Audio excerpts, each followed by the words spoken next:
Olha, Cecês, eu preciso te contar uma coisa que me corrói por dentro todos os dias.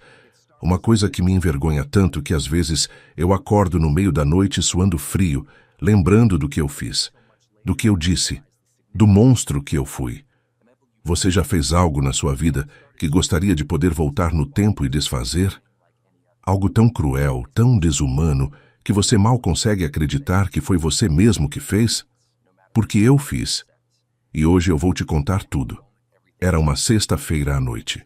Eu lembro do cheiro de cerveja no ar, das risadas altas dos meus amigos ecoando pelo bar, da música alta que mal deixava a gente se ouvir. Estava tudo perfeito na minha vida de solteiro e responsável. Eu tinha 26 anos, um emprego que pagava bem, um apartamento bacana e zero preocupações. Zero responsabilidades. Zero consciência também, como você vai ver. Ela chegou naquele bar como quem carrega o peso do mundo nas costas. Eu a conhecia há alguns meses. Tínhamos nos envolvido de forma casual, sabe como é? Nada sério. Pelo menos não para mim. Ela sempre foi diferente das outras. Tinha uma delicadeza no jeito de falar, um brilho nos olhos quando sorria, uma forma de me olhar que me fazia sentir especial. Mas eu era jovem, estúpido e completamente cego para qualquer coisa que não fosse o meu próprio prazer. Quando a vi se aproximando da nossa mesa, percebi imediatamente que algo estava diferente. O rosto dela estava pálido, as mãos tremiam levemente e ela não conseguia me olhar nos olhos. Meus amigos continuaram bebendo e rindo, alheios à tensão que começava a se formar no ar. Ela pediu para falar comigo em particular. Tem algo importante que eu preciso te falar, ela sussurrou, a voz quase sendo engolida pelo barulho ao redor. Eu revirei os olhos. Pensei que era drama feminino, sabe? Que bobagem. Como eu estava errado. Como eu era pequeno. Saímos para a área externa do bar, onde o som abafava um pouco e conseguíamos respirar. A brisa noturna trouxe o aroma do jasmim que crescia nas jardineiras próximas, misturado com o cheiro de asfalto molhado da chuva que havia passado mais cedo. Ela se apoiou na parede de tijolos ásperos, as mãos entrelaçadas na altura do estômago. Eu estou grávida. As palavras saíram dela como um tiro, direto, sem rodeios, sem preparação. Eu senti o mundo girar por um segundo. O gosto amargo da cerveja subiu pela minha garganta. Minha primeira reação: raiva pura e egoísta. Como assim grávida? Eu perguntei, como se ela pudesse estar brincando. De 2 meses, ela respondeu, a voz cada vez mais baixa. Eu fiz 3 testes. Fui ao médico, é seu. Ela estava tremendo. Eu podia ver o esforço que estava fazendo para manter a compostura. As lágrimas começavam a se formar nos cantos dos olhos, mas ela lutava para não deixá-las cair. Naquele momento ela precisava de acolhimento, de compreensão, de um homem que assumisse a responsabilidade pelos próprios atos. Em vez disso, ela encontrou um covarde. E o que você quer que eu faça? Disparei, a voz carregada de irritação. Você sabia que nós não tínhamos nada sério. Eu não estou pedindo casamento, ela disse rapidamente, como se tivesse ensaiado essa frase 1000 vezes. Não estou pedindo dinheiro. Só queria que você soubesse e que você me respeitasse. Respeito. Que palavra simples, né? 5 letras que custavam tão pouco para mim dar, mas que significariam um mundo para ela naquele momento. Mas eu escolhi o caminho mais cruel possível. Respeito? Eu ri. Uma risada amarga, sarcástica, que cortou o ar como uma lâmina. Você vem aqui e estraga a minha noite com essa bomba e ainda quer respeito? Os olhos dela se arregalaram. A cor sumiu completamente do rosto. Naquele instante, eu vi que havia cruzado uma linha. Mas, em vez de parar, em vez de recuar, eu decidi destruir tudo. Voltei para dentro do bar com ela me seguindo. Meus amigos estavam bêbados, rindo de alguma piada interna. O ambiente estava quente, abafado, cheio de fumaça de cigarro e suor. As luzes piscavam no ritmo da música eletrônica que martelava nos alto-falantes. Foi ali, no meio daquela multidão barulhenta, que eu cometi o maior erro da minha vida. Eu apontei para ela, para a barriga, que ainda nem se notava por baixo da blusa azul clara que ela usava, e disse alto o suficiente para que todos ouvissem, para que as pessoas nas mesas próximas se virassem para olhar. Você não merece ser mãe. Você é uma vergonha. O silêncio que se seguiu foi ensurdecedor. Mesmo com a música tocando, mesmo com o burburinho do bar, parecia que o mundo havia parado. Meus amigos me olharam com espanto. Algumas pessoas sussurravam entre si. E ela ficou imóvel. Completamente imóvel. Eu nunca vou esquecer aquele olhar. Era como se eu tivesse arrancado dela tudo o que a fazia humana. A dignidade, a autoestima, a esperança. Como se, com aquelas palavras, eu tivesse apagado quem ela era por completo. Ela não gritou, não chorou, não revidou. Simplesmente me olhou por alguns segundos que pareceram eternos, e depois se virou e começou a andar em direção à saída. Mas não era um andar normal. Era o andar de alguém que havia perdido a própria identidade. Passos mecânicos, automáticos, como se ela estivesse operando apenas por instinto de sobrevivência. Como se a pessoa que era antes tivesse morrido ali mesmo, no meio daquele bar, diante de estranhos e de um homem que deveria tê-la protegido. Meus amigos tentaram fazer piadas para quebrar o clima tenso. "Nossa, cara, você foi pesado", disse um deles. "Ela não vai te encher o saco mais", disse outro. Eles achavam que eu havia me livrado de um problema. Mas enquanto eles riam e pediam mais uma rodada, eu fiquei olhando a porta por onde ela havia saído. Uma sensação estranha começou a crescer no meu peito. Não era arrependimento ainda. Eu estava longe demais da minha humanidade para isso. Era mais como um vazio. Como se algo importante tivesse acabado de sair da minha vida. Tentei beber mais, rir mais, fingir que estava tudo normal. Mas o gosto da cerveja havia mudado. As piadas não eram mais engraçadas. E aquelas palavras, "Você não merece ser mãe, você é uma vergonha", ecoavam na minha cabeça como um disco arranhado. Naquela noite, quando cheguei em casa, me olhei no espelho do banheiro. O rosto refletido me olhava de volta, mas eu não reconhecia o homem que estava ali. Ou talvez pela primeira vez eu estivesse vendo quem eu realmente era. Você já se olhou no espelho e sentiu nojo de si mesmo? É uma sensação horrível. É como se você descobrisse que é o vilão da própria história. Mas eu ainda não sabia que aquela noite era apenas o começo. Que o que eu havia feito com ela ia gerar consequências que me perseguiriam pelos próximos 3 anos. Que aquelas palavras cruéis que saíram da minha boca com tanta facilidade iriam voltar para me assombrar de uma forma que eu jamais imaginei. Ela saiu daquele bar grávida, sozinha e humilhada, e eu fiquei com a minha liberdade egoísta, sem imaginar que havia acabado de destruir a vida de 2 pessoas, a dela e a do meu próprio filho, filho que eu nem sabia ainda que queria conhecer. Olha, se no primeiro capítulo eu te contei como eu destruí a vida dela, agora eu preciso te falar sobre o que aconteceu depois. Sobre a noite que eu descobri, muito tarde, o que realmente significa estar sozinha no mundo quando você mais precisa de alguém. Eu não soube disso na época, claro. Eu estava ocupado demais curtindo a minha liberdade recém-conquistada para pensar no que ela estava passando. Mas anos depois, quando finalmente tive coragem de perguntar, ela me contou tudo. E cada detalhe me partiu o coração de uma forma que eu nem imaginava ser possível. Naquela noite, depois da humilhação no bar, ela voltou para o apartamento minúsculo que dividia com uma colega de trabalho. Eu lembro que ela sempre reclamava do lugar. Era um quarto e sala em um prédio velho. No 3º andar, sem elevador, com paredes finas que deixavam passar todo o ruído dos vizinhos. O chuveiro mal esquentava na água e no inverno fazia um frio de gelar os ossos. Ela me contou que subiu aquelas escadas de concreto gastas como se cada degrau pesasse uma tonelada. As pernas tremiam, não só pelo cansaço, mas pelo choque do que havia acontecido. As palavras que eu disse martelavam na cabeça dela sem parar. "Você não merece ser mãe. Você é uma vergonha." Quando chegou no apartamento, a colega de quarto não estava. A casa estava mergulhada naquele silêncio pesado que amplifica todos os seus medos.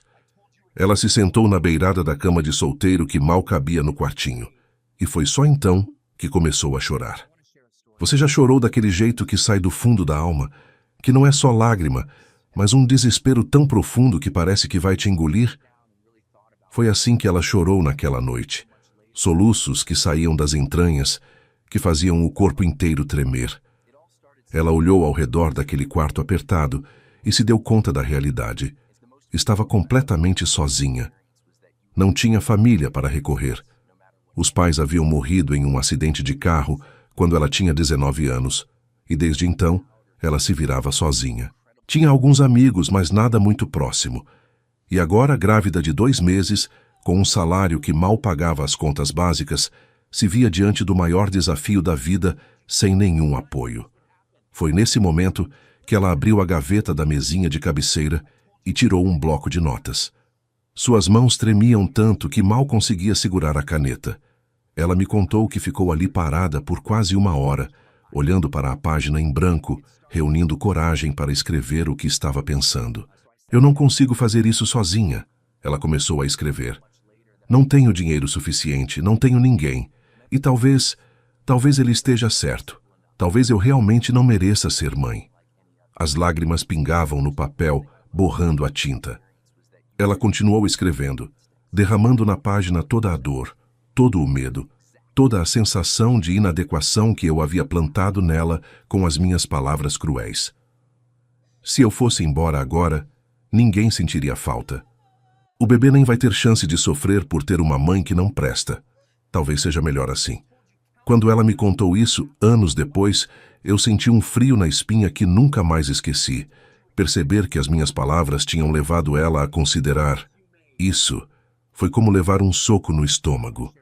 Como descobrir que você é capaz de matar alguém apenas com palavras.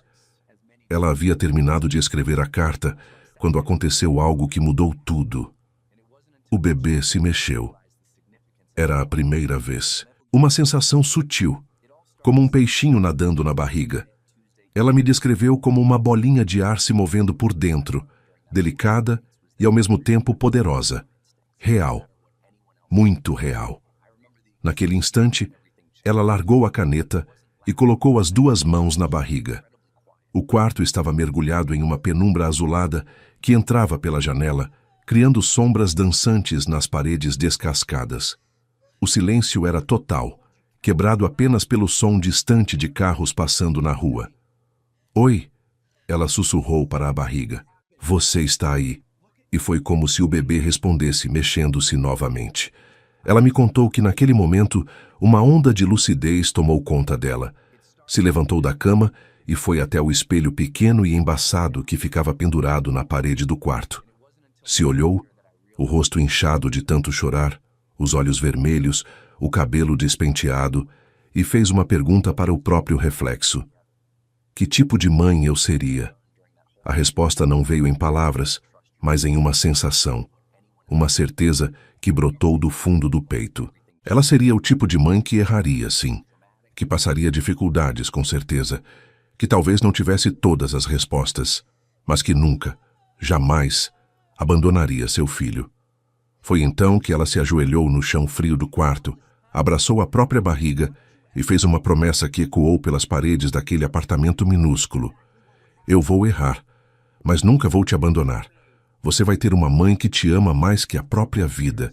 E isso vai ter que ser suficiente."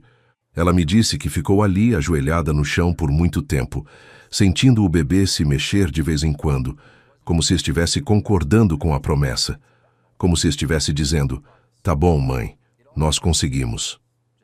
Naquela mesma noite, ela tomou uma decisão que eu só descobri anos depois. Ela ia embora da cidade. Levantou, pegou uma mala velha que guardava no armário e começou a fazer as malas. Não tinha muito o que levar. Algumas roupas, uns livros, documentos, algumas fotos dos pais. Toda a vida dela cabia em uma mala pequena e uma mochila. Ela me contou que enquanto arrumava as coisas, sentia uma mistura estranha de medo e alívio. Medo do desconhecido, do que estava por vir, mas alívio de estar se afastando de mim, das minhas palavras cruéis, da humilhação que eu havia causado. Antes de sair, ela rasgou a carta que havia escrito, pedacinho por pedacinho, até virar confete. Depois, jogou os pedaços pela janela e viu eles voando pela madrugada como uma chuva de papel. "Adeus, vida antiga", ela sussurrou. Pegou a mala, a mochila e saiu daquele apartamento para nunca mais voltar. Enquanto isso, sabe onde eu estava?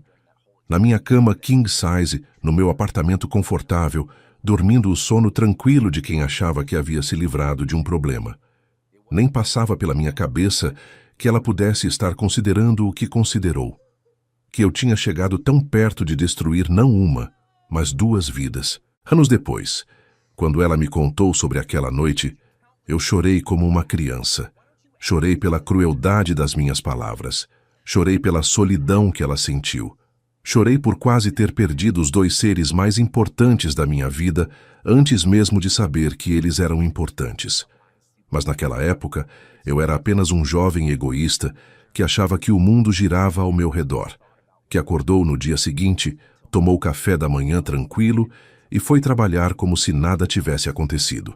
Eu não fazia ideia de que, enquanto eu seguia minha rotina normal, ela estava em um ônibus velho e barulhento, fugindo para uma cidade onde não conhecia ninguém, carregando no ventre o meu filho e no coração uma ferida que eu havia aberto.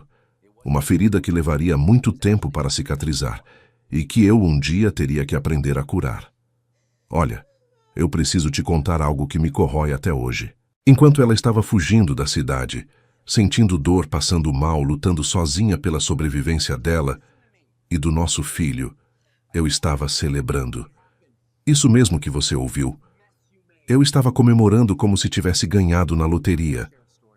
Você consegue imaginar o nível da minha insensibilidade? Enquanto ela sofria as consequências das minhas palavras cruéis, eu estava brindando pela liberdade que havia conquistado. Se existe uma definição de baixeza humana, eu acho que era exatamente isso que eu estava fazendo. Era um sábado à noite, 2 dias depois daquela cena horrível no bar. Eu havia chamado os mesmos amigos para uma festa no meu apartamento. Sabe aquele tipo de festa que você faz quando quer comemorar algo? Pois é, eu estava comemorando ter me livrado do problema. O apartamento estava cheio, música alta, bebida rolando solta, pessoas rindo. Tinha aquele cheiro de perfumes misturados, cerveja derramada no sofá e comida espalhada pela mesa de centro. As luzes estavam baixas, criando um ambiente de festa que contrastava brutalmente com o inferno que eu havia criado na vida dela. Meus amigos chegavam e me cumprimentavam como se eu fosse um herói. "E aí, campeão, como foi que você se livrou daquela encrenca?" perguntava um. "Nossa, você teve sorte de ter escapado dessa", dizia outro. E eu ria. Eu concordava. Eu achava que tinha sido esperto. Que nojo de mim mesmo eu sinto quando lembro disso. Por volta das 11 da noite, quando a festa estava no auge, eu peguei uma garrafa de champanhe que havia guardado para ocasiões especiais. Champanhe francês, caríssimo, que eu estava economizando para algum momento importante. E qual foi o momento importante que eu escolhi? Comemorar ter humilhado a mãe do meu filho. Reuni todo mundo na sala e fiz um discurso. Eu, bêbado, com a taça na mão, fazendo um discurso sobre como havia me livrado de uma cilada. É revoltante pensar nisso agora. "Pessoal", eu comecei, equilibrando a taça enquanto cambaleava levemente. "Vocês lembram daquela situação complicada que eu estava enfrentando? Pois é, ainda bem que aquele problema acabou." Todo mundo riu, aplaudiu, brindaram comigo. Ninguém questionou a frieza das minhas palavras. Ninguém parou para pensar que eu estava falando de um ser humano, de uma mulher grávida, como se fosse lixo descartável. "Agora eu posso viver em paz", continuei, levantando a taça. "Sem complicações, sem responsabilidades que eu não pedi." As pessoas bateram palmas, gritaram, beberam e eu me senti poderoso, como se tivesse tomado a decisão certa. Mas enquanto eu brindava na minha sala aquecida, rodeado de amigos com comida farta e bebida cara, ela estava passando por um inferno que eu nem imaginava. Ela me contou anos depois o que aconteceu naquela mesma noite. Enquanto eu erguia minha taça de champanhe, ela estava em um ônibus velho e fedorento, viajando para uma cidade desconhecida. O ônibus chacoalhava tanto nas estradas esburacadas que ela sentia como se seus ossos fossem se despedaçar. Por volta da meia-noite, exatamente quando eu estava mais alto na minha festa, ela começou a passar mal. Uma náusea terrível tomou conta dela. Não era enjoo normal de gravidez, era algo mais forte, mais preocupante. Ela tentou segurar, mas não conseguiu. Pediu para o motorista parar e desceu correndo do ônibus. Ali, no acostamento de uma estrada escura, no meio do nada, ela vomitou tudo o que tinha no estômago. E depois, vomitou bile. E depois teve ânsia seca, que doía como se alguém estivesse torcendo suas entranhas. O motorista, um senhor de uns 60 anos com cara de poucos amigos, buzinou impaciente.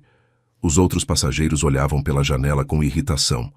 Ela estava atrasando a viagem de todo mundo. "Vamos, moça, não temos a noite toda", gritou o motorista. Ela subiu no ônibus cambaleando, o rosto pálido como papel, as mãos tremendo. Se jogou no banco duro e fechou os olhos, tentando controlar a dor que tomava conta do corpo inteiro. Foi quando sentiu algo que a apavorou. Uma dor aguda no baixo ventre. Não era uma dor normal. Era algo que fez ela pensar na pior possibilidade. E se ela estivesse perdendo o bebê? Colocou as mãos na barriga e sussurrou desesperada: "Por favor, não. Por favor, fique comigo." A dor aumentou. Ela sentiu um calor estranho entre as pernas e teve medo de olhar. Medo de ver sangue. Medo de descobrir que estava perdendo a única coisa que lhe restava no mundo. Enquanto isso, eu estava na minha festa fazendo mais um brinde, dessa vez para os solteiros livres e desimpedidos. Todo mundo riu. Eu ri junto. O champanhe gelado desceu pela garganta como uma vitória. Ela me contou que ficou o resto da viagem com as mãos na barriga, fazendo promessas para o bebê. "Se você ficar comigo, eu vou ser a melhor mãe do mundo. Eu vou trabalhar duro, vou estudar, vou dar tudo o que você precisar. Só não me abandone também." Por volta das 3 da manhã, quando minha festa estava chegando ao fim e meus amigos começavam a ir embora, ela chegou à rodoviária de uma cidade pequena no interior. Desceu do ônibus com a mala pesada e a mochila nas costas, sem saber para onde ir. A rodoviária estava quase vazia. Apenas alguns mendigos dormindo nos bancos e um segurança sonolento lendo o jornal. O chão era sujo, com bitucas de cigarro e lixo espalhado. O ar cheirava a urina e desinfetante barato. Ela se sentou em um banco de plástico e chorou baixinho. Não era só tristeza, era desespero. Ela havia deixado para trás tudo o que conhecia. Não tinha para onde ir. E ainda estava com medo de ter perdido o bebê por causa do estresse e da viagem difícil. Foi quando apareceu Dona Maria, uma senhora negra de uns 70 anos, que trabalhava limpando a rodoviária durante a madrugada. Ela viu uma menina jovem, grávida, chorando sozinha no meio da madrugada, e seu coração maternal não aguentou. "O que você está fazendo aqui sozinha, filha?" perguntou Dona Maria, aproximando-se com o rodo na mão. Ela levantou o rosto cheio de lágrimas e contou tudo. A gravidez, a humilhação, a fuga. Dona Maria escutou em silêncio, balançando a cabeça com pena. "Vem comigo", disse a senhora. "Você não pode ficar aqui. É perigoso." Dona Maria a levou para sua casinha simples nos fundos da cidade. Uma casa pequena com 2 quartos, sala e cozinha. Simples, mas limpa e cheirosa. Cheirava a sabão em pó e comida caseira. "Você pode ficar aqui até se organizar", disse Dona Maria. "Toda mulher grávida merece um teto e um prato de comida." Naquela mesma madrugada, enquanto Dona Maria preparava um chá de camomila para acalmar o estômago dela, ela sentiu o bebê se mexer novamente. Fraquinho, mas se mexendo. Ainda estava ali. Ainda estava vivo. Ela chorou de alívio. Colocou a mão na barriga e sussurrou: "Obrigada por ficar comigo. Obrigada por não me abandonar." Enquanto isso, eu estava chegando em casa depois da festa. Bêbado, satisfeito, achando que era o cara mais esperto do mundo. Joguei a roupa no chão, escovei os dentes cantarolando e me joguei na cama king size com os lençóis de algodão egípcio. Dormi como um bebê. O sono tranquilo e despreocupado de quem achava que não devia nada para ninguém. Que contraste brutal, né? Enquanto ela lutava pela sobrevivência em uma cidade estranha, dependendo da bondade de uma desconhecida, eu roncava satisfeito no meu apartamento confortável. Se eu soubesse naquela época o que estava acontecendo, será que eu teria agido diferente? Será que eu teria ido atrás dela? Será que eu teria pedido perdão? Hoje eu quero acreditar que sim. Mas sendo honesto contigo, eu acho que não. Eu era egoísta demais, imaturo demais, cruel demais para fazer a coisa certa. E é por isso que essa história me machuca tanto. Porque enquanto ela sofria as consequências da minha crueldade, eu comemorava. Enquanto ela quase perdia nosso filho por causa do estresse que eu causei, eu brindava pela minha liberdade. Se existe justiça no mundo, um dia a conta chega. E a minha conta chegou de uma forma que eu jamais imaginei. Mas isso eu te conto nos próximos capítulos. Cara, tem momentos na vida que a gente nunca consegue esquecer, por mais que tente.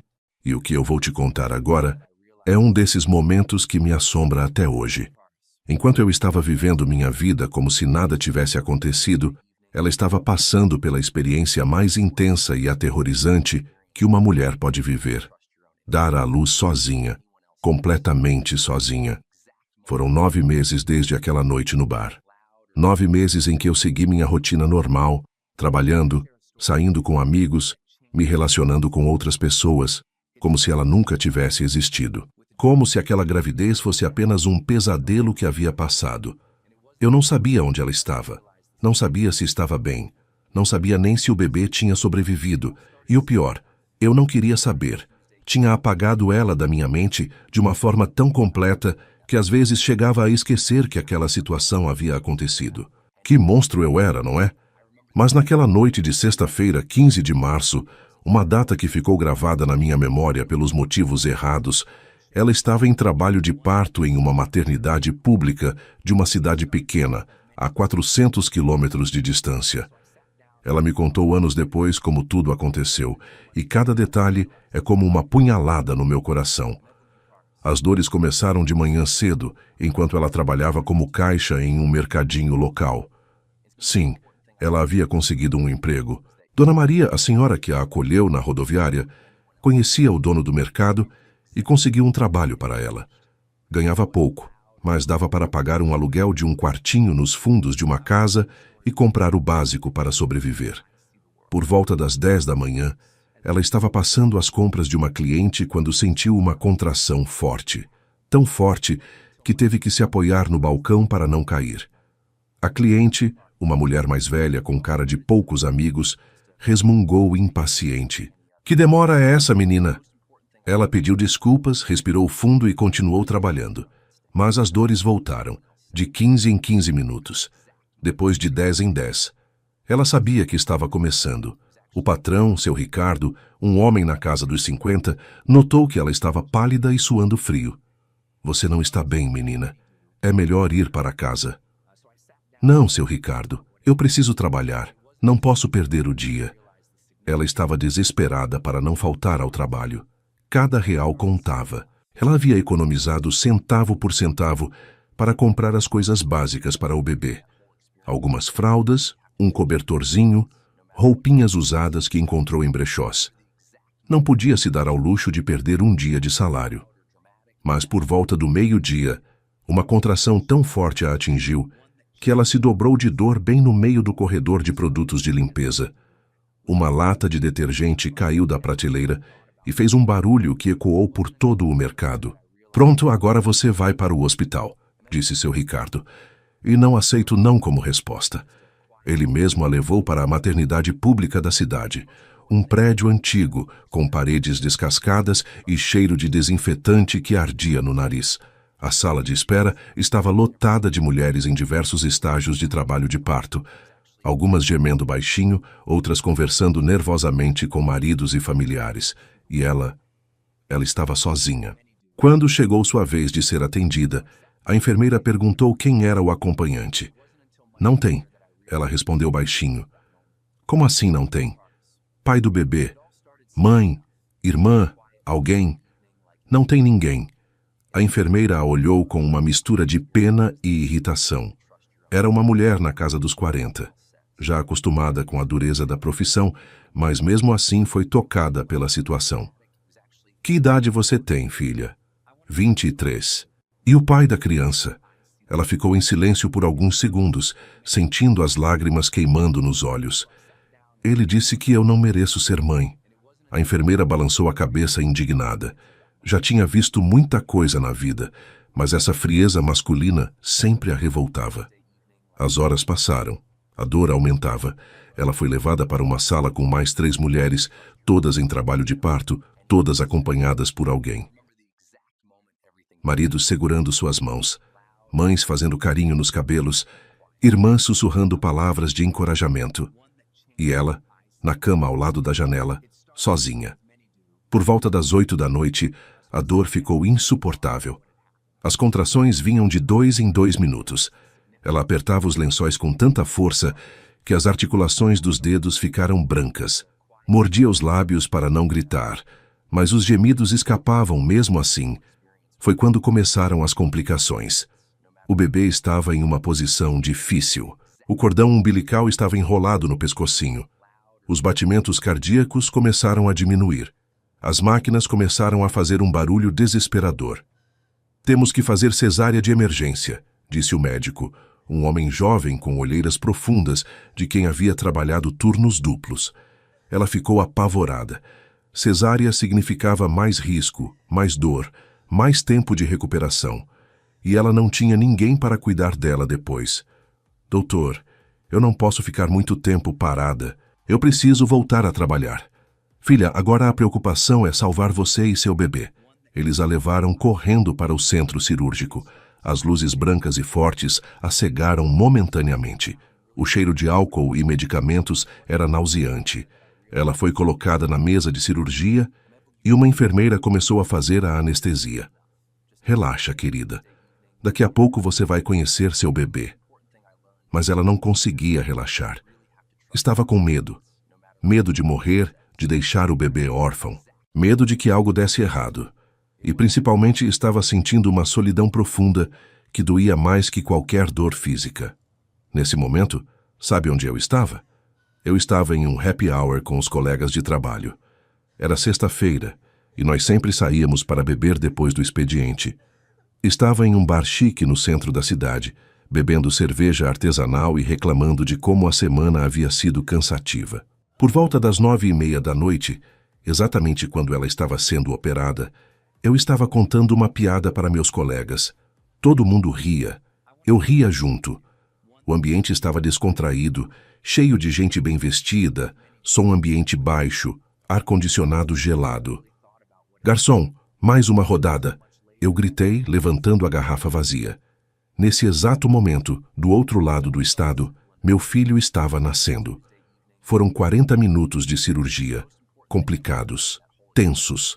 Por várias vezes, os médicos ficaram preocupados com os batimentos do bebê. Ela estava semiconsciente, ouvindo os sussurros da equipe médica, tentando decifrar se eram bons ou maus sinais. Pressão caindo. Aumenta o soro. Batimentos em 60. Vamos, vamos, vamos. Ela fechou os olhos e fez uma oração desesperada. Deus, se você existir, por favor, salve meu filho. Eu prometo que vou ser a melhor mãe do mundo. Ele não tem culpa de nada. Ele não merece pagar pelos erros que eu cometi. E então, às 10:15 da noite, ela ouviu o choro.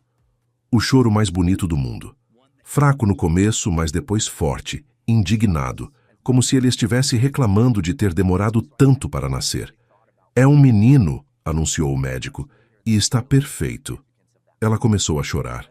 Não de dor, mas de alívio, de alegria, de amor instantâneo por alguém que ela ainda nem tinha visto direito.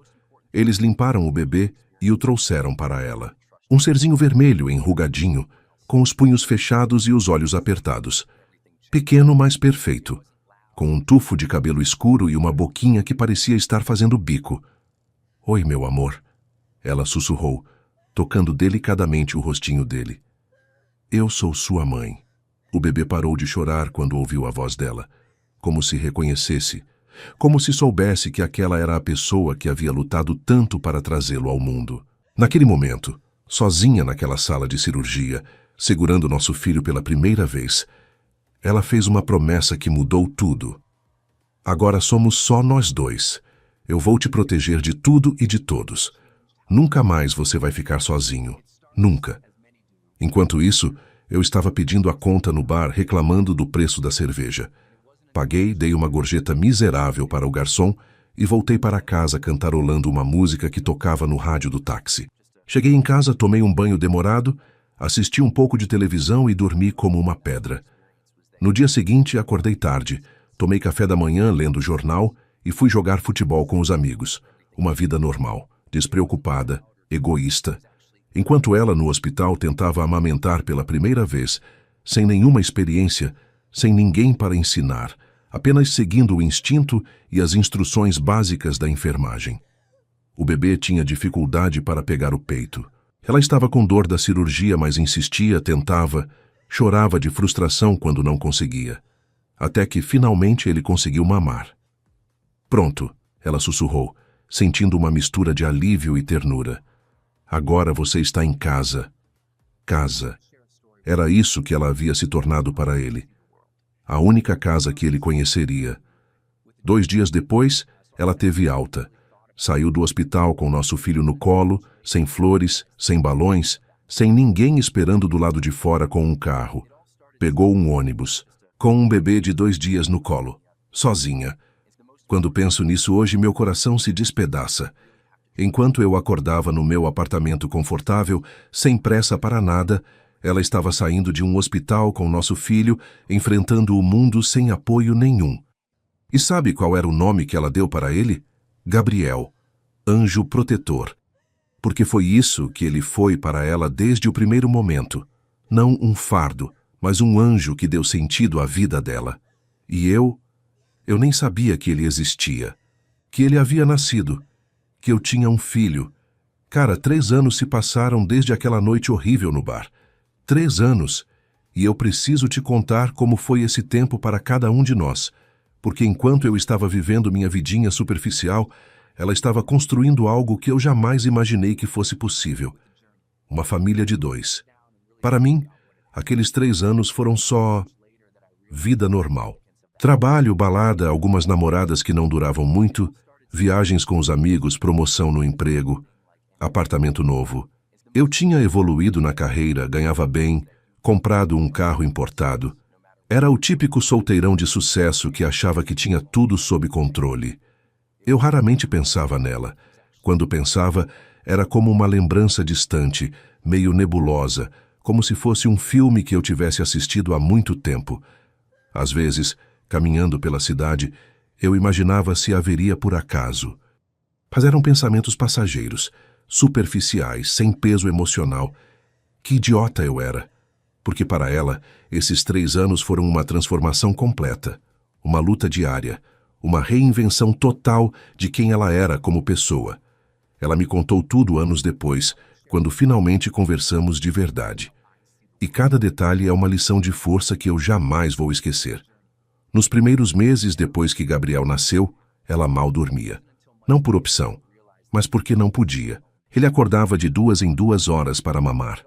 Ela levantava, preparava tudo no escuro para não acordar os vizinhos, amamentava, trocava a fralda, colocava ele para dormir, e quando finalmente conseguia fechar os olhos, ele acordava de novo.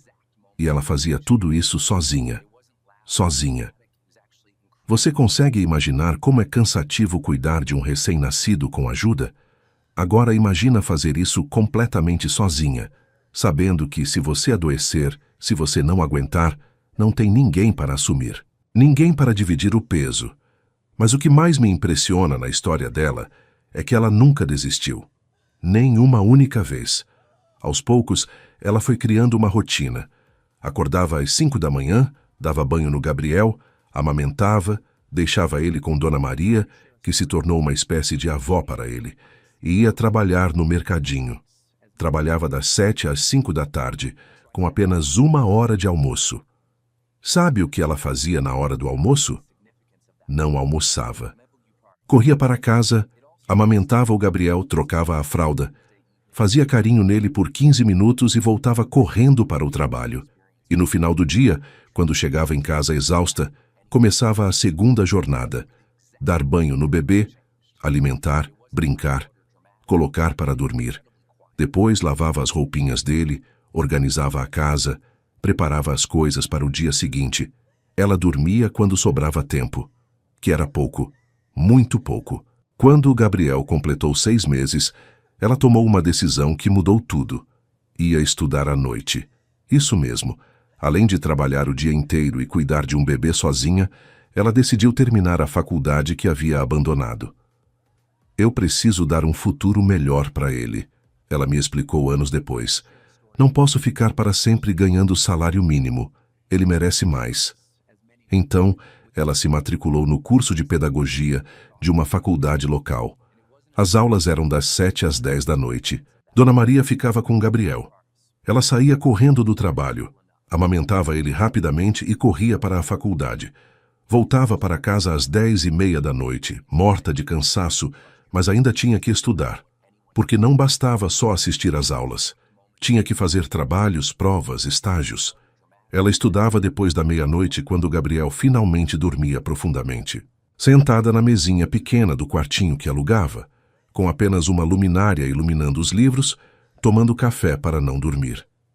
Quantas vezes ela deve ter chorado de cansaço?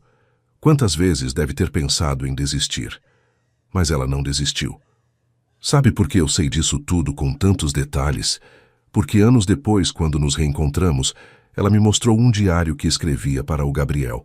Todas as noites, por mais cansada que estivesse, ela escrevia algumas linhas contando como tinha sido o dia. Para que um dia ele saiba que eu tentei, ela me explicou. Eu li algumas páginas desse diário e chorei como uma criança. Tinha coisas como: Gabriel, hoje você disse mama pela primeira vez. Eu estava lavando louça quando ouvi. Larguei tudo, te peguei no colo e dancei pela casa. Você riu tanto que eu esqueci o cansaço. Ou então: meu amor, hoje foi um dia difícil. Você ficou doentinho, com febre, e eu fiquei desesperada. Não tinha dinheiro para médico particular, então passamos o dia inteiro na fila do posto de saúde. Você chorava e eu chorava junto. Mas no final, o médico disse que era só uma virose. Chegamos em casa tarde e eu te dei banho morno para baixar a febre. Você dormiu no meu colo e eu fiquei acordada a noite inteira só olhando você respirar. Cada página daquele diário era uma prova de amor incondicional, de dedicação total, de força que eu nem sabia que existia. Enquanto isso, o que eu estava fazendo?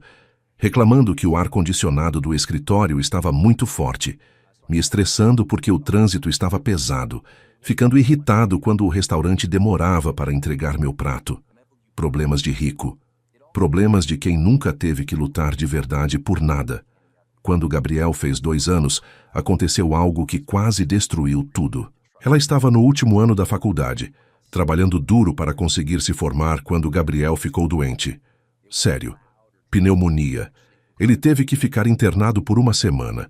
Ela não saiu do lado da cama dele nem para tomar banho. Dormia sentada na cadeira, segurando a mãozinha dele. O pediatra disse que ela parecia mais doente que o próprio filho.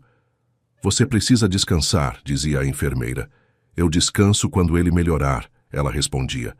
Foram 7 dias de terror. Gabriel com febre alta, dificuldade para respirar, chorando de dor. E ela ali, sussurrando no ouvido dele, cantando canções de ninar, inventando histórias para distraí-lo. Mamãe, dói, ele dizia com a vozinha fraquinha. Eu sei, meu amor, mas vai passar. A mamãe está aqui. A mamãe não vai sair daqui. E ela não saiu mesmo. No 7º dia, quando finalmente Gabriel começou a melhorar, ela desmaiou de exaustão. Literalmente. Caiu no chão do quarto do hospital. Foi nesse momento que ela entendeu algo fundamental. Ela não podia mais fazer tudo sozinha. Precisava de ajuda. Mas para onde recorrer? Foi Dona Maria quem deu a solução. A senhora tinha uma sobrinha que estava procurando trabalho como babá. Ela é boa menina, confiável, disse Dona Maria, e precisa trabalhar. Então ela tomou uma decisão difícil. Ia usar parte do pouco dinheiro que tinha conseguido economizar para pagar uma babá algumas horas por dia.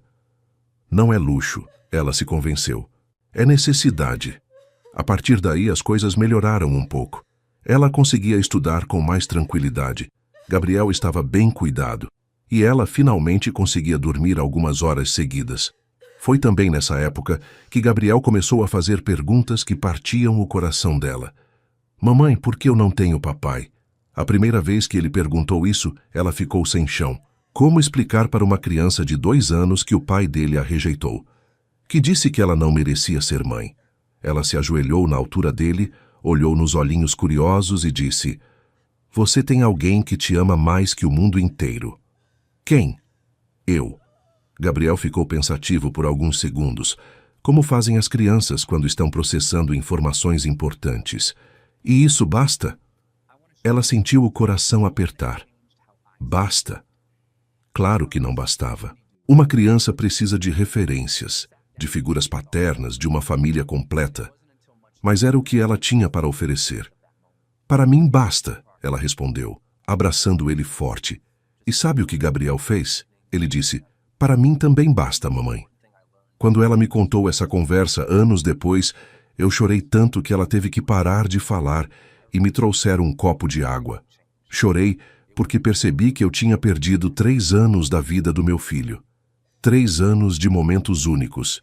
3 anos em que ele aprendeu a andar, a falar, a ser uma pessoinha incrível. E eu perdi tudo isso por orgulho, por egoísmo, por covardia. Enquanto ele dava os primeiros passos, eu estava em algum bar bebendo cerveja. Enquanto ele falava as primeiras palavras, eu estava reclamando de coisas insignificantes.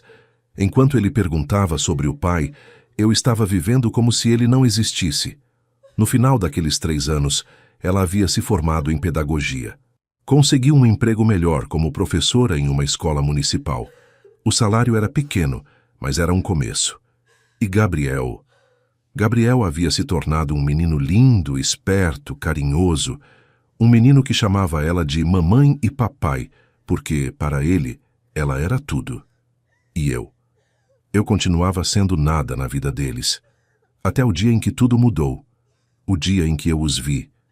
Cara, eu preciso te contar sobre o dia que mudou minha vida para sempre. O dia que me fez entender o que realmente significa arrependimento. Era uma terça-feira comum de março, 3 anos e 2 meses depois daquela noite horrível no bar.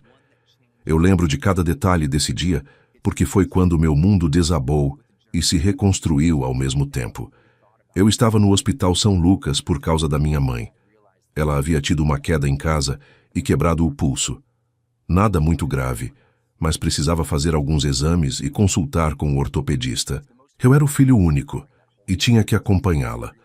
O hospital era um daqueles lugares que mexem com a gente, sabe?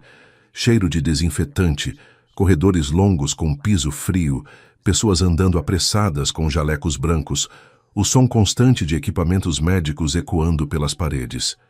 Tinha aquela atmosfera pesada que todos os hospitais têm, onde a vida e o sofrimento se misturam num coquetel estranho de esperança e medo.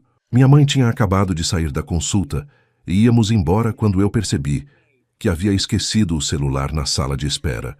Disse para ela me esperar no carro que eu voltava rapidamente para pegar. Foi quando eu a vi. No começo, foi só uma silhueta que chamou minha atenção. Uma mulher sentada no chão do corredor, encostada na parede, abraçando uma criança. O cabelo dela estava diferente, mais curto, menos arrumado que eu lembrava. Ela estava usando uma blusa azul simples e uma calça jeans desbotada. Roupas de quem não tinha muito dinheiro para gastar com aparência. Mas mesmo com a mudança no visual, mesmo com o tempo que havia passado, algo dentro de mim reconheceu aquela figura imediatamente. Meu coração disparou. Ela estava chorando. Não aquele choro dramático de novela, mas um choro silencioso, de puro desespero. As lágrimas escorriam pelo rosto enquanto ela abraçava uma criança que devia ter uns 3 anos. Um menino pequeno, de cabelo escuro, vestindo uma camisetinha branca que estava suja de alguma coisa que parecia remédio. Eu parei. Literalmente parei no meio do corredor. As pessoas passavam por mim, me empurravam levemente, mas eu não conseguia me mexer. Era como se meus pés tivessem criado raízes no chão frio do hospital. Ela não me viu. Estava completamente focada na criança, sussurrando coisas no ouvido dele, fazendo carinho no cabelo, tentando consolá-lo enquanto ela mesma estava destroçada. E então eu ouvi. Mamãe, ainda dói muito, disse o menino com uma vozinha fraquinha. Eu sei, meu amor, ela respondeu, a voz embargada. Mas o médico disse que você vai ficar bom. A mamãe não vai deixar nada acontecer com você. A voz dela. Cristo. A voz dela. Era a mesma voz que havia tremido quando me contou da gravidez 3 anos atrás. A mesma voz que eu havia calado com as minhas palavras cruéis. O menino levantou o rostinho para olhar para ela, e foi quando eu vi. Meus olhos. Ele tinha os meus olhos. O mundo parou. Literalmente parou. O barulho do hospital sumiu. As pessoas ao redor viraram borrões. O ar ficou pesado, difícil de respirar. Minha visão ficou turva nas bordas, como se eu estivesse olhando através de um túnel. Era ele. Meu filho. O menino que eu havia rejeitado antes mesmo dele nascer. O menino que eu disse que ela não merecia ter. Ali estava ele, real, vivo, lindo, precisando de cuidados médicos, enquanto sua mãe, a mulher que eu havia humilhado publicamente, tentava consolá-lo com todo o amor do mundo. Minha mente entrou em pânico total. Começaram a passar 1000 pensamentos ao mesmo tempo. Como ele está doente? Do que ele está doente? Ela está conseguindo pagar o tratamento? Eles têm plano de saúde? Por que ela está chorando tanto? É algo grave. E depois veio a culpa. Uma onda gigantesca de culpa que me atingiu como um tsunami. Meu filho está doente e eu não sei. Meu filho existe há 3 anos e eu não conheço nem o nome dele. Meu filho precisou de cuidados médicos e quem correu atrás foi a mãe que eu disse que não prestava. Eu me apoiei na parede para não cair. As pernas estavam bambas. O coração batia tão rápido que chegava a doer. Sentia como se estivesse tendo um ataque de pânico. Foi quando ela levantou a cabeça e me viu. Nossos olhos se encontraram do outro lado do corredor. A expressão no rosto dela foi algo que jamais vou esquecer. Primeiro, o choque. Os olhos se arregalaram, a boca se abriu levemente. Depois veio o medo. Sim, medo. Ela ficou pálida. Abraçou o menino com mais força, como se estivesse protegendo ele de alguma ameaça. E eu era a ameaça. Eu era o homem que havia destruído a vida dela, que havia dito que ela não merecia ser mãe, que havia abandonado os dois quando eles mais precisaram. Por alguns segundos nós só ficamos ali, olhando um para o outro, eu tentando processar que tinha um filho doente, ela tentando decidir se deveria fugir ou enfrentar a situação.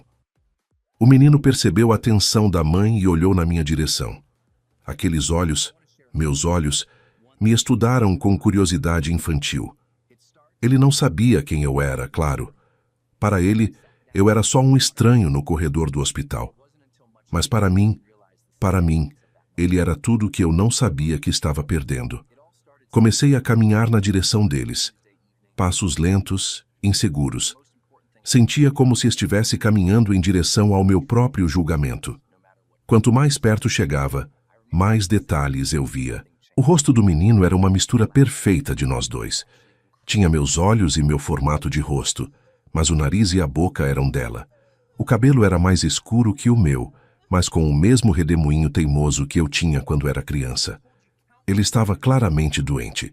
Tinha olheiras, o rostinho estava pálido, e percebi que ele estava com soro no bracinho.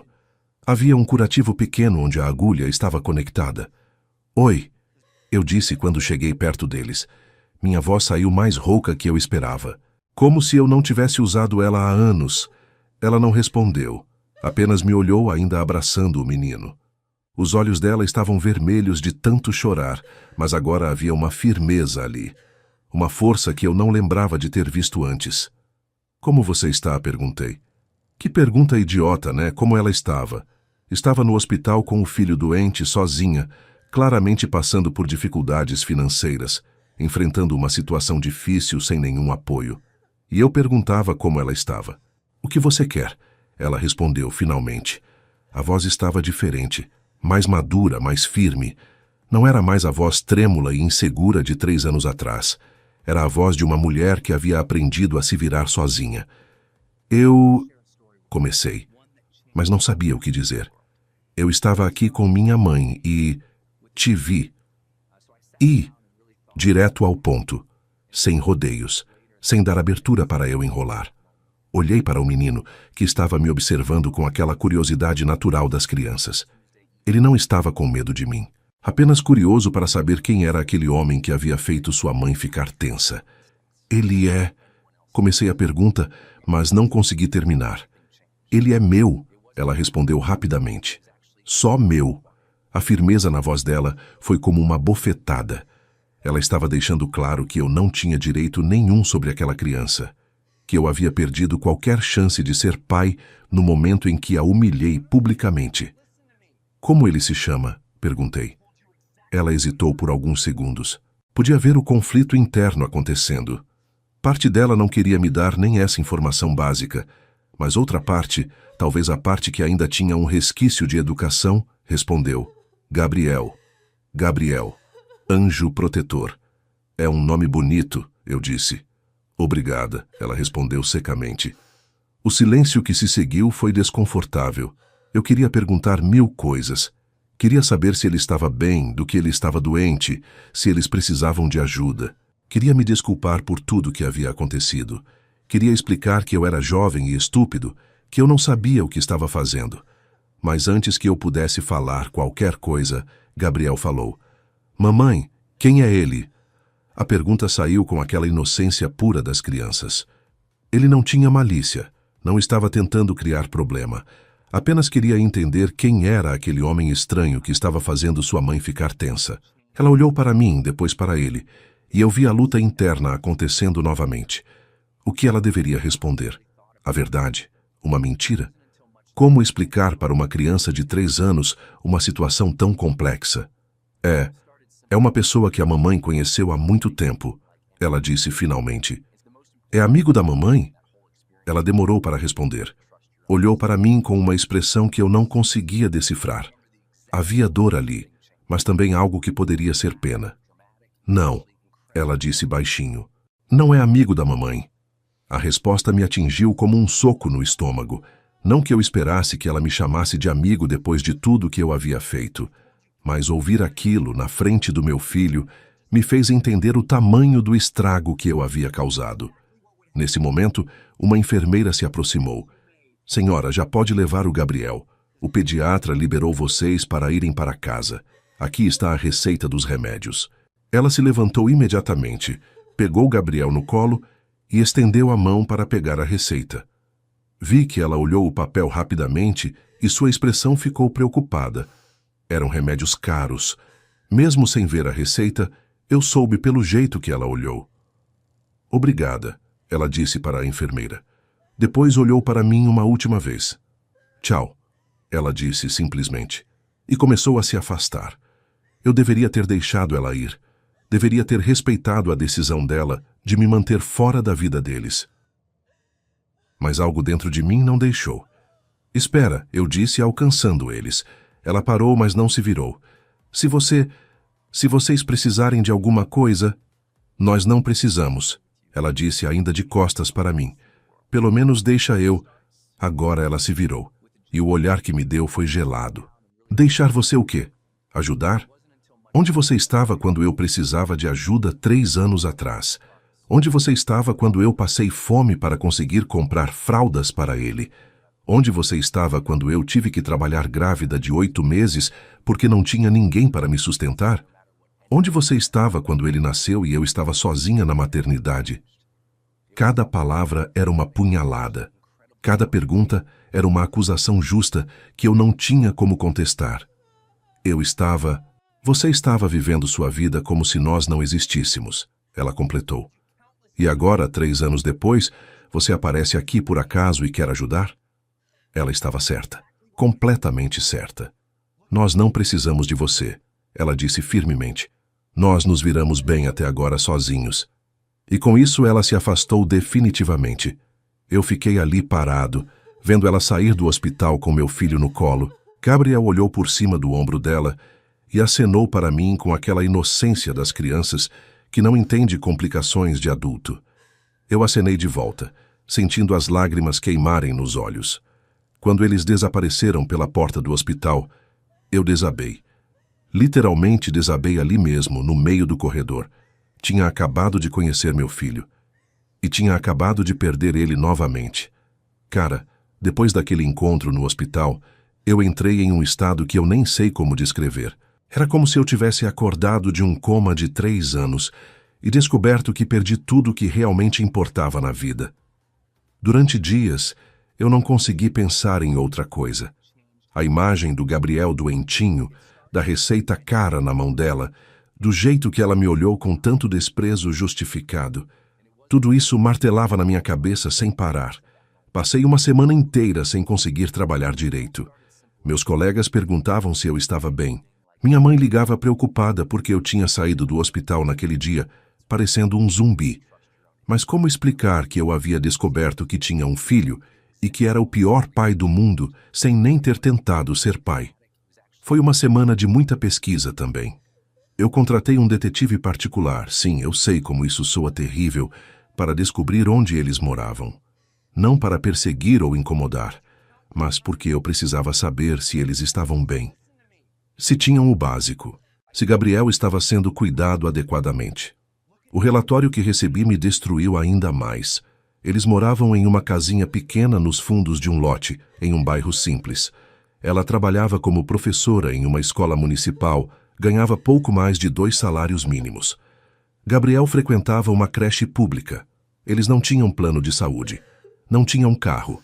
Dependiam de transporte público para tudo. E sabe o que mais o relatório dizia? Que ela era uma mãe exemplar. Que os vizinhos falavam maravilhas dela. Que Gabriel era uma criança educada, feliz, bem cuidada. Que ela fazia milagres com o pouco que tinha.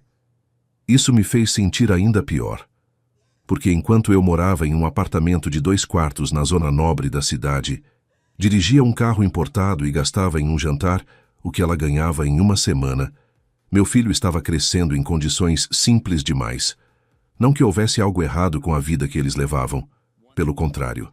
O relatório deixava claro que Gabriel era amado, cuidado, que tinha tudo o que precisava. Mas eu sabia que com minha ajuda, eles poderiam ter muito mais. Educação melhor, plano de saúde, uma casa maior, segurança financeira. E eu não estava dando nada disso, porque eu tinha sido um covarde 3 anos atrás. Depois de muito pensar, tomei uma decisão. Ia procurá-la novamente. Mas dessa vez, ia preparado. Ia com humildade total, disposto a aceitar qualquer reação dela, qualquer xingamento, qualquer porta na cara. Mas ia tentar. Descobri que ela levava Gabriel para o parque todos os sábados de manhã. Um parquinho simples perto da casa deles, com alguns brinquedos antigos, mas bem conservados. Decidi ir lá. Cheguei cedo, comprei um sorvete de um vendedor ambulante e fiquei sentado em um banco esperando. Meu coração batia descompassado. As mãos suavam. Eu ensaiava mentalmente o que ia falar, mas toda frase soava inadequada. Por volta das 9 da manhã, os vi chegando. Gabriel estava usando uma camisetinha do Homem-Aranha e um shortinho jeans. Tinha uma mochilinha pequena nas costas, provavelmente com água e lanche. Ela estava de calça jeans e blusa branca simples, o cabelo preso em um rabo de cavalo. Parecia mais jovem assim, mais relaxada. Eles caminharam direto para os brinquedos. Gabriel correu para o escorregador, e ela se sentou em um banco próximo de onde podia vigiá-lo. Tirou um livro da bolsa e começou a ler, mas mantinha os olhos no filho.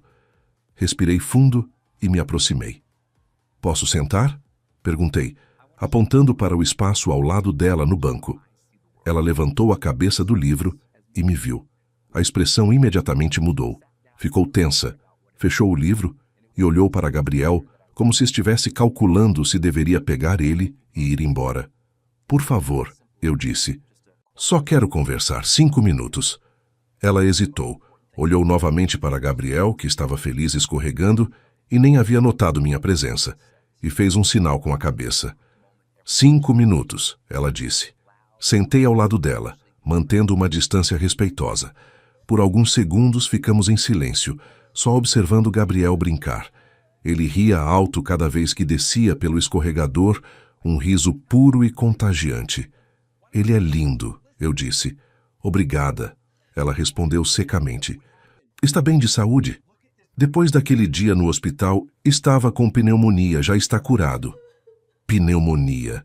Meu filho teve pneumonia e eu não sabia. Não estava lá. Não ajudei com nada. "Os remédios eram caros?" perguntei. Ela me olhou com desconfiança. Por quê? Só queria saber se vocês conseguiram comprar tudo o que precisavam. Conseguimos, ela disse, mas percebi que foi uma resposta diplomática. Outro silêncio. Gabriel agora estava na gangorra, tentando fazer ela funcionar sozinho. Qual é o seu nome? Perguntei. Foi uma pergunta estranha, eu sei, mas a verdade é que mesmo depois de todos esses anos, mesmo depois de ter tido um relacionamento com ela, eu nunca me importei em conhecê-la de verdade. Nunca perguntei sobre os sonhos dela, os medos, a família. Para mim, ela tinha sido apenas uma diversão. Marina, ela respondeu. Marina. Nome bonito, nome que combinava com ela. Marina, repeti, testando como soava. Eu sei que você não quer me ouvir, mas eu preciso te pedir desculpas. Não precisa, ela disse rapidamente. Preciso sim, pelo que eu disse naquela noite, pela forma como eu te tratei, por ter abandonado vocês. Ela fechou os olhos por alguns segundos, como se estivesse tentando controlar a emoção. Você acha que um pedido de desculpas vai resolver 3 anos? Perguntou sem me olhar. Não, eu sei que não vai resolver nada. Mas eu preciso que você saiba que eu me arrependo. Todos os dias. Se arrepende? Ela virou para me encarar. Você se arrepende? Sabe o que é se arrepender? É ter que escolher entre comprar remédio para seu filho ou pagar a conta de luz. É trabalhar doente porque não pode faltar nenhum dia. É chorar no banheiro depois que ele pergunta por que não tem um pai como as outras crianças. Cada palavra dela era como um tapa na minha cara, e eu merecia cada uma. É mentir para o seu filho quando ele pergunta se o papai não gosta dele. Ela continuou. É inventar desculpas sobre por que vocês não podem ir no shopping, no cinema, no parque de diversões que todas as outras famílias vão. As lágrimas começaram a escorrer pelo rosto dela. Não lágrimas de tristeza, lágrimas de raiva, de anos de frustração acumulada. Você se arrepende? Ela repetiu. Eu também me arrependo. Me arrependo de ter te conhecido. Me arrependo de ter acreditado que você era diferente. Me arrependo de ter achado que você podia ser um homem de verdade. Eu merecia cada palavra, cada acusação, cada gota de raiva que ela estava despejando em mim. Você está certa, eu disse baixinho. Em tudo. Você tem todo o direito de me odiar. Eu não te odeio, ela disse, limpando as lágrimas. Odiar dá muito trabalho, e eu não tenho tempo para isso. Nesse momento, Gabriel correu até nós. Mamãe, você viu? Eu consegui fazer a gangorra funcionar sozinho. Vi sim, meu amor. Você é muito esperto, ela disse, imediatamente mudando o tom de voz. Toda a raiva sumiu, substituída por ternura maternal. Gabriel me olhou com curiosidade. Oi, ele disse simplesmente. Oi, Gabriel, respondi. Você conhece meu nome? Conheço sim. Como? Olhei para Marina, pedindo permissão silenciosa para responder. Ela hesitou, mas assentiu levemente. Porque sua mãe me contou, eu disse. Vocês são amigos? A mesma pergunta que ele tinha feito no hospital. Não, meu amor. Marina respondeu antes que eu pudesse falar. Nós nos conhecemos há muito tempo, mas não somos amigos. Gabriel ficou pensativo por alguns segundos. Por que vocês não são amigos? Como explicar para uma criança de 3 anos que o pai dela a rejeitou? Que disse que ela não merecia ser mãe? Que abandonou os dois? Porque às vezes os adultos fazem coisas erradas, a Marina explicou pacientemente. E algumas coisas erradas são difíceis de perdoar. Que tipo de coisas erradas? Ela olhou para mim e vi toda a dor dos últimos 3 anos naquele olhar. Coisas que machucam muito, ela disse. Gabriel processou essa informação com a seriedade que só as crianças conseguem ter. Ele fez algo que machucou você, mamãe? Marina respirou fundo. Fez. Ele pediu desculpas? Pediu. E você não perdoou? A pergunta inocente do Gabriel criou um silêncio pesado. Era uma situação que nenhum manual de maternidade ensina como lidar. Algumas coisas são mais difíceis de perdoar, meu amor, Marina disse finalmente. Gabriel olhou para mim. O que você fez que machucou minha mãe? A pergunta direta, feita com aquela inocência infantil, me pegou completamente desprevenido. Como responder isso? Como explicar para meu próprio filho que eu o rejeitei antes mesmo dele nascer? Eu não cuidei dela quando ela precisava, consegui dizer. Eu não fui um homem bom. Mas você se arrependeu? Me arrependi. Muito.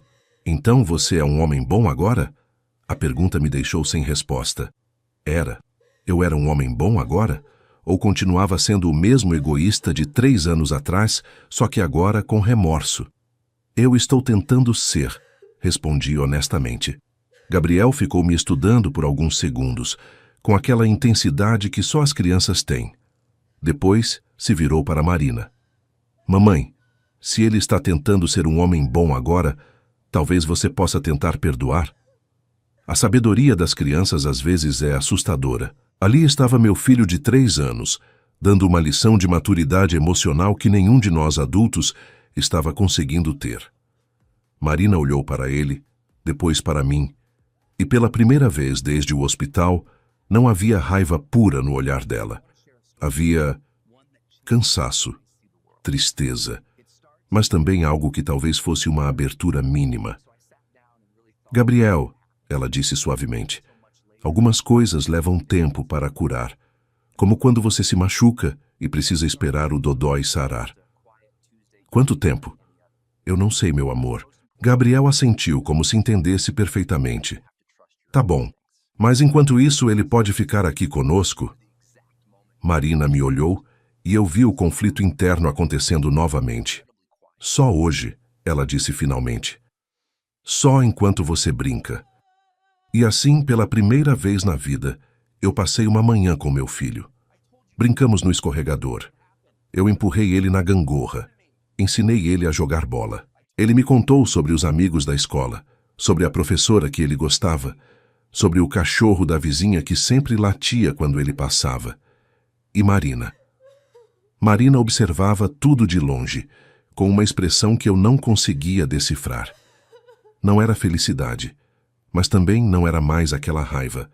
Era algo como cautela. Como se ela estivesse me dando uma chance, mas pronta para me afastar se eu fizesse qualquer coisa errada. Quando chegou a hora de ir embora, Gabriel correu até mim. Você vai voltar? Olhei para Marina. Ela hesitou por longos segundos. Se sua mãe deixar, eu disse. Gabriel se virou para ela com aqueles olhinhos suplicantes que toda criança domina. Posso conhecer ele melhor, mamãe? E então Marina disse algo que mudou tudo. Você pode conhecer ele, mas ele não pode te machucar. Nunca. Não era perdão. Ainda não. Mas era uma chance. Uma chance que eu não merecia, mas que eles estavam dispostos a me dar. E eu jurei para mim mesmo que não ia desperdiçar. Cara, o que eu vou te contar agora é sobre o processo mais difícil e mais importante da minha vida. Não foi um final de filme, onde tudo se resolve em uma conversa bonita e todo mundo fica feliz. Foi um processo longo, doloroso, cheio de tropeços e pequenas vitórias. Foi sobre aprender a ser pai, depois de ter rejeitado a paternidade. Foi sobre conquistar o perdão de uma mulher que eu havia destruído. E, principalmente, foi sobre conquistar o direito de amar meu próprio filho. Depois daquele dia no parque, Marina me deu uma chance. Mas veio com regras rígidas, não negociáveis, que eu aceitei sem questionar, porque sabia que não tinha direito de negociar nada. Primeiro, eu só podia ver Gabriel na presença dela. Nunca sozinho. Ela não confiava em mim e eu entendia perfeitamente por quê. Segundo, se Gabriel ficasse chateado, desconfortável ou demonstrasse qualquer sinal de que não queria minha presença, eu sairia imediatamente. Terceiro, eu não era o pai dele. Era apenas alguém que estava conhecendo. Gabriel não precisava saber da verdade ainda. Se um dia ela decidisse contar, seria decisão dela.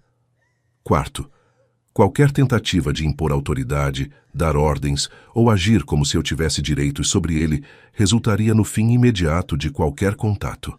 Quinto, eu não podia aparecer com presentes caros ou coisas que ela não pudesse dar para ele. Não ia ser o tio rico que chegava para estragar a educação que ela dava. Foram regras duras, mas justas. E eu aceitei todas elas. Os primeiros encontros foram estranhos para todo mundo. Eu não sabia como conversar com uma criança de 3 anos. Gabriel me via como um adulto desconhecido que por alguma razão aparecia de vez em quando. E Marina me vigiava como um falcão, pronta para me cortar as asas se eu fizesse qualquer movimento suspeito. Mas aos poucos, muito aos poucos, as coisas foram mudando. Gabriel era uma criança incrível, curioso, inteligente, carinhoso. Tinha uma forma única de ver o mundo que me encantava a cada encontro. Ele me contava histórias inventadas sobre dinossauros que comiam sorvete, fazia perguntas filosóficas profundas como por que o céu é azul, mas não verde? E tinha uma risada contagiante que iluminava qualquer ambiente. E quanto mais eu o conhecia, mais eu me odiava por ter perdido os primeiros 3 anos da vida dele. Um dia, estávamos no mesmo parque, onde nos encontrávamos sempre aos sábados. Gabriel estava brincando na areia enquanto eu e Marina conversávamos no banco. Ele tinha construído um castelo elaborado e estava muito orgulhoso do trabalho. "Olha o que eu fiz!" Ele gritou para nós dois. "Está lindo, meu amor!" Marina respondeu. "Está incrível, Gabriel", eu acrescentei. Ele correu até nós, os olhinhos brilhando de orgulho. "Você acha que meu pai ia gostar do meu castelo?" Ele perguntou do nada. A pergunta me atingiu como um raio. Marina ficou tensa ao meu lado. Era a primeira vez que Gabriel mencionava o pai na minha presença. "Tenho certeza que qualquer pai ficaria orgulhoso de um castelo tão bonito", Marina respondeu cuidadosamente. "Mas meu pai não está aqui para ver", Gabriel disse com uma tristeza que me partiu o coração. "Às vezes as pessoas não podem estar onde gostaríamos que estivessem", Marina explicou pacientemente. Gabriel ficou pensativo por alguns segundos. "Talvez ele esteja trabalhando muito longe", ele disse, criando sua própria explicação para a ausência paterna. "Talvez", Marina concordou, evitando olhar para mim. Naquela noite, quando cheguei em casa, chorei como uma criança. Chorei porque meu filho inventava desculpas para a minha ausência. Chorei porque ele merecia ter um pai presente, e eu não estava sendo esse pai. Chorei porque Marina protegia ele até da verdade dolorosa sobre quem eu realmente era. Foi nessa época que decidi que queria ser mais do que apenas um conhecido que aparecia aos sábados. Queria ser alguém importante na vida dele, mas sabia que isso dependia completamente de conquistar a confiança de Marina. Comecei devagar. Ofereci ajuda financeira para as despesas de Gabriel. Ela recusou. Ofereci pagar um plano de saúde melhor. Ela recusou.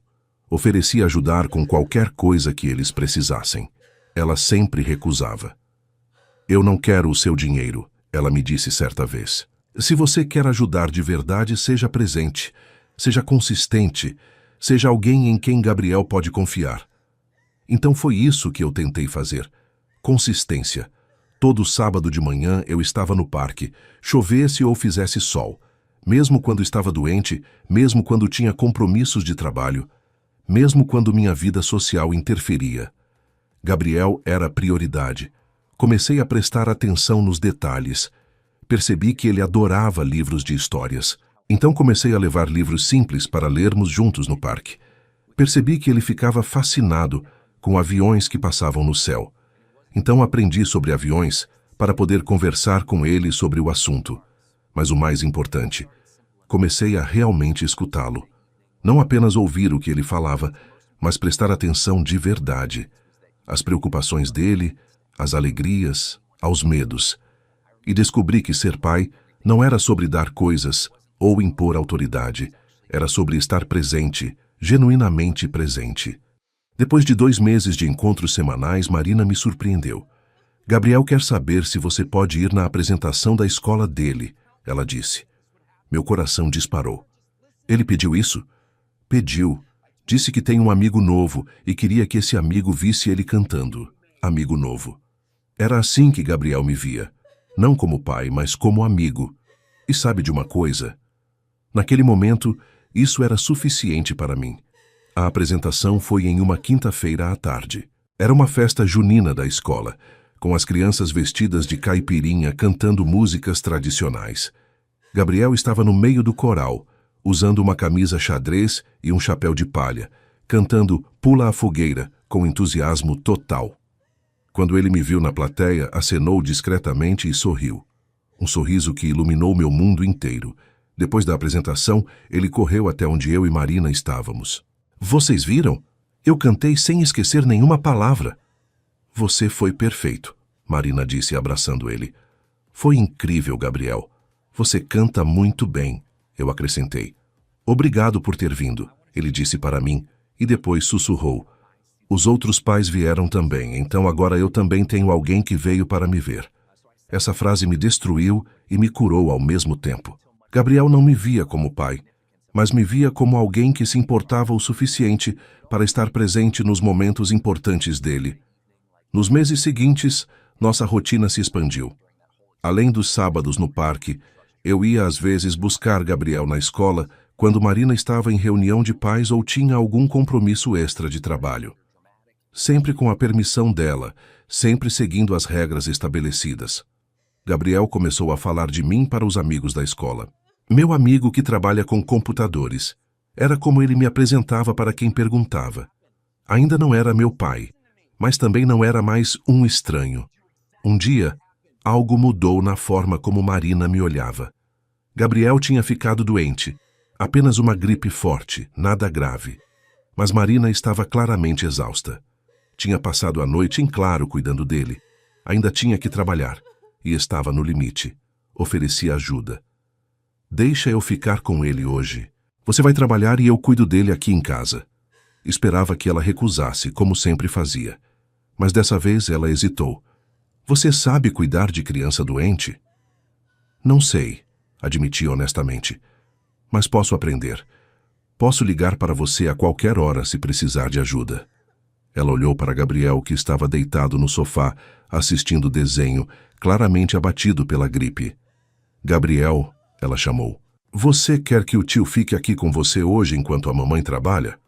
Ele olhou para mim, depois para ela. Ele sabe fazer sopa? Posso aprender, eu respondi. Ele sabe que quando eu estou doente eu preciso de muito carinho. Posso dar muito carinho.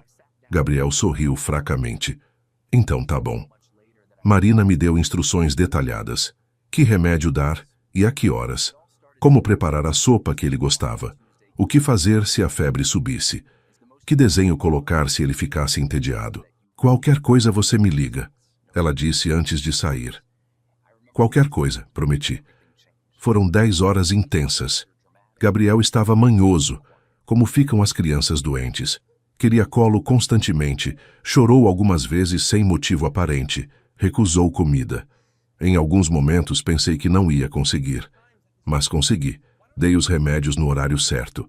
Fiz a sopa, que ficou horrível, mas ele comeu um pouco mesmo assim. Assisti 3 vezes seguidas o mesmo desenho. Li história para ele. Cantei canções de ninar que inventei na hora. E quando Marina voltou do trabalho, encontrou Gabriel dormindo no meu colo enquanto eu fazia carinho no cabelo dele. Como foi? Ela perguntou baixinho. Difícil, admiti. Mas foi bom. Muito bom. Ela me olhou de uma forma diferente naquele dia. Não era amor, nem perdão completo. Mas era reconhecimento. Ela estava começando a ver que eu podia ser confiável. Que eu podia cuidar do filho dela. Do nosso filho. Alguns meses depois, Marina tomou a decisão que mudou tudo. Eu acho que está na hora de contar a verdade para Gabriel. Meu coração parou. Você tem certeza? Tenho. Ele já perguntou várias vezes por que você passa tanto tempo conosco. Por que você se importa tanto com ele? É melhor que ele saiba a verdade do que criar fantasias na cabeça. No sábado seguinte, no nosso parque de sempre, Marina se ajoelhou na altura de Gabriel. Meu amor, você lembra que você sempre pergunta sobre seu pai? Gabriel parou de brincar e prestou atenção total. Lembro. Bem, você conhece seu pai. Ele está aqui com a gente. Gabriel olhou ao redor confuso. Onde? Marina olhou para mim e eu me aproximei. Meu coração batia tão forte que tinha certeza que todo mundo no parque podia ouvir. É ele, ela disse, apontando para mim. Gabriel me olhou, processando a informação. Você é meu pai? Sou, consegui dizer com a voz embargada. Por que você nunca me disse? Como explicar para uma criança de 4 anos que o pai a rejeitou? Marina respondeu por mim. Porque ele fez algumas coisas erradas quando você era bebê, e a mamãe estava muito chateada com ele. Que coisas erradas? Ele foi embora quando soube que você ia nascer, ela disse com uma honestidade brutal. E a mamãe ficou muito triste. Gabriel ficou em silêncio por longos segundos, absorvendo a informação. Mas agora ele voltou? Voltou, Marina confirmou. E ele não vai embora de novo? Essa pergunta foi dirigida para mim. Gabriel me olhou com aqueles olhos que eram iguais aos meus, esperando uma promessa. Nunca mais, eu disse. Se você quiser que eu fico para sempre. Eu quero, ele disse sem hesitar. E então aconteceu algo que mudou minha vida para sempre. Gabriel correu até mim e me deu um abraço. Um abraço apertado, demorado, de quem estava guardando aquele momento há muito tempo. Oi, pai, ele sussurrou no meu ouvido. Eu desabei. Chorei como nunca havia chorado na vida. Chorei pela dor que havia causado. Chorei pelos anos perdidos. Chorei de gratidão por ter uma segunda chance. E quando levantei os olhos, vi que Marina também estava chorando. Obrigado, murmurei para ela. Não me agradeça ainda, ela disse. Agora vem a parte difícil. Agora você tem que ser pai de verdade. Ela estava certa. Aquele era apenas o começo. Nos meses que se seguiram, aprendi o que significa realmente ser pai. Não era sobre autoridade ou dar ordens. Era sobre estar presente. Era sobre colocar as necessidades dele antes das minhas. Era sobre ser consistente, confiável, amoroso. Era sobre merecer o título que ele havia me dado naquele dia no parque. E Marina? Marina foi me ensinando devagar como ser o homem que ela e Gabriel mereciam, não por obrigação, mas por escolha. Porque ela viu que eu realmente havia mudado. Hoje, 2 anos depois daquele reencontro no hospital, nós somos uma família. Não uma família tradicional, não uma família perfeita, mas uma família real. Gabriel me chama de pai com naturalidade. Marina e eu nos casamos 6 meses atrás, não por obrigação, mas por amor verdadeiro que cresceu do perdão e da segunda chance. E sabe qual foi a maior lição que aprendi com tudo isso? Que não existe homem que merece ser pai. Paternidade não é um direito, é uma responsabilidade. É um presente que você conquista todos os dias, sendo presente, sendo confiável, sendo amoroso. Gabriel me ensinou que ser pai não é sobre dar vida a alguém. É sobre dar sentido à sua própria vida através do amor incondicional. E Marina me ensinou que nem toda mãe nasce respeitada, mas toda mãe nasce forte. E quando você encontra uma mulher forte o suficiente para criar um filho sozinha, você não a abandona novamente. Você fica. Você luta. Você merece estar ao lado dela, porque alguns erros não podem ser desfeitos, mas podem ser curados. Com tempo, com paciência, com amor verdadeiro. E às vezes, se você tiver muita sorte, você ganha uma segunda chance de fazer tudo certo. Uma segunda chance de ser o homem que você deveria ter sido desde o início. Eu ganhei essa chance. E hoje eu sei que nunca mais vou desperdiçá-la, porque agora eu sei o que é ser pai. E mais importante, eu sei o que é merecer ser amado por um filho e por uma mulher incrível. Essa é a minha história. A história de como eu aprendi que a paternidade não é sobre direitos, é sobre merecimento.